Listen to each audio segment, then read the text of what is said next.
ایک شیر بڑھاپے کی وجہ سے کمزور ہو گیا اور چلنے پھرنے سے معذور ہو گیا۔ بھوک سے جب برا حال ہوا تو کسی لومڑی سے مشورہ کیا۔ اس نے کہا، فکر نہ کرو، میں اس کا بندوبست کر دوں گی۔ یہ کہہ کر لومڑی نے پورے جنگل میں مشہور کر دیا، شیر بہت بیمار ہے اور بچنے کی کوئی امید نہیں ہے۔ یہ خبر سنتے ہی جنگل کے جانور اس کی عیادت کو آنے لگے۔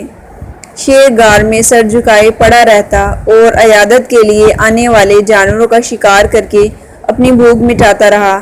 ایک دن لومڑی شیر کا حال احوال پوچھنے کے لیے آئی اور غار کے دہانے پر کھڑی ہو گئی۔ اتفاقاً اس دن کوئی جانور نہ آیا تھا، جس کی وجہ سے شیر بھوکا تھا۔ اس نے لومڑی سے کہا، باہر کیوں کھڑی ہو؟ اندر آؤ اور مجھے جنگل کا حال احوال سناؤ۔ لومڑی نے چالاکی سے جواب دیا، نہیں، میں اندر نہیں آ سکتی۔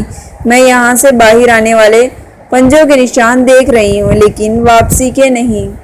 پیارے بچوں، نتیجہ یہ نکلا کہ عقل مند لوگ قدم اٹھانے سے پہلے سوچتے ہیں اور بے وقوف قدم اٹھانے کے بعد